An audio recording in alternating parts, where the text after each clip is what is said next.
Hi, this is Greg McIntyre, McIntyre Elder Law. We're going to talk today about revocable trust versus irrevocable trust and the differences between them.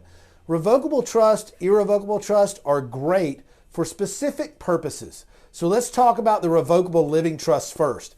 A revocable living trust, which will illustrate that using my coffee cup, okay? It allows you to place any asset titled in the name of the trust. You are in control of that asset. You made the trust, so you're the trust maker, also called the grantor. You are the trustee. That means you are in charge of every asset that is entitled in the name of the trust. And funding the trust is quite simple. You simply title the bank account or real estate, deed, whatever it is, in the name of the trust. And that means it's in the trust and funded in the trust. Trusts have beneficiaries that receive assets from them by distribution.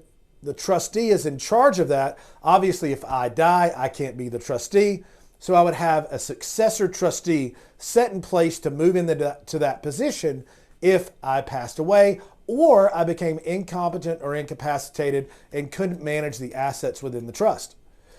The trust is relatively easy to administer. That could involve changing the title to assets from the trust to individual beneficiaries once you pass away, or it could mean placing assets in subtrust, let's say for children or grandchildren to pay for their education, and then maybe, let's say a 10 and 10% of income and principal per year for the next 10 years after they graduate from college or after they're 25, for example.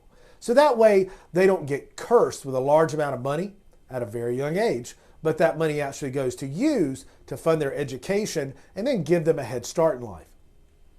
Now, because I'm the trustee, I'm in control of these assets, I can revoke, I can amend this trust because I'm the trust maker. In a benefits planning world, let's say I was going after a long-term care benefit to pay for nursing home care. That benefits program would look at the assets that I have in this trust and they would count those as my assets. They're mine. It could count against me in that benefits application. Also, because I retain what's called a power of appointment over these assets to divert wherever they go until I die. That means that they're also recoverable by a claimant or the benefits program. So a revocable living trust is not a good trust when we're planning for a long-term care benefit situation. A revocable living trust is a good trust when we're talking about doubling the estate and death tax exemption, and we want to maintain some liability separation, but ultimate control for the rest of our life over these assets. And a revocable living trust, very good planning tool for specific reasons and purposes. Now, I'm going to switch and talk about an irrevocable trust. And Tucker, if you could come up, maybe stand over here and help me explain a revocable living trust, okay? Now, I trust Tucker. He is one of my children, and I know that he would do whatever I needed as the trustee of my trust. An irrevocable trust, let's say a specialized trust like a Medicaid asset protection trust, which is really the best safe that I could build for someone in North Carolina to protect their assets, especially in a long-term care benefits planning scenario. I'm the trust maker, also known as the grantor. I make this trust, but I'm going to hand it to you as the trustee, Tucker. I can place assets inside of the trust. Anyone really can, okay? But you as the trustee are responsible for playing by the rules that I set up in the trust, and you have a legal fiduciary duty to take care of those assets for me as the grantor, as the trust maker, for the rest of my life. My wife and I could set up, a couple can set up an irrevocable trust, like a Medicaid asset protection trust, a joint trust, okay? So let's say I place my house in there, some other rental property. I'm going to remain the lifetime income beneficiary for the rest of my life. So any rents, dividends off investments that are within the trust, I want you to get those out to me during the year, okay? Before the end of the year. So the trust doesn't accumulate income and the trust doesn't have to file a separate tax return. You as the trustee would be responsible for doing that, okay? If I need a long-term care situation and we have to apply for a benefit, the assets in that trust are not going to be counted as my asset, or as my assets. They're also not recoverable by a benefit program that pays for, say, my long-term care. So my house, my rental properties, other investments are safe in there. Now, at that time, Tucker, I do not want you to keep giving me the income off that trust every year. But I've made you and your siblings the other lifetime income beneficiaries so they can get that income. You can divert it to them so it's not counted in the benefit application as PML, patient monthly liability, that has to be paid to the facility. That's my income, okay? It's not counted in my income picture. It's also the assets in there, the stuff, is not counted as my stuff, my assets, right?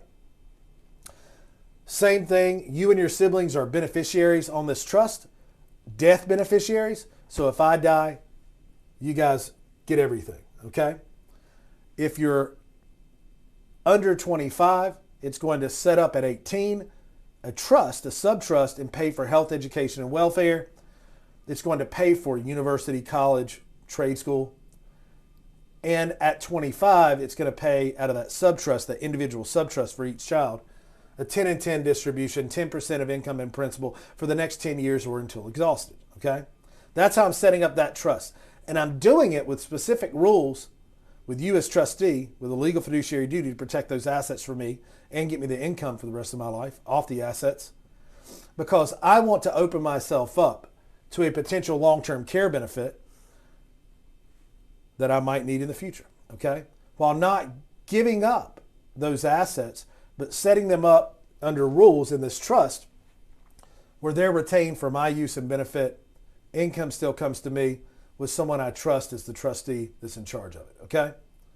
That's how an irrevocable trust works, and that is a very, very powerful trust to use, especially when doing benefits planning. There are major differences between a revocable living trust and an irrevocable trust, like a Medicaid asset protection trust. Both are great tools for specific purposes. It depends on what the purpose of the client is or what your needs are. And that's always individual. But really, it's sitting down, talking about what your goals are, what your assets consist of, what the risk of a long-term care issue is. Do you have other long-term care insurance? How many assets do you have? How much of the assets are there? What character are they? Real estate versus retirement, other investment accounts. That's important to take into account in a consultation. I'd be glad to offer that free consult to you or your loved one. Give us a call at 1-888-999-6600, or you can schedule directly on our website online at mcelderlaw.com/scheduling. Thank you so much for joining me today for this Elder Law Report. Please don't wait till it's too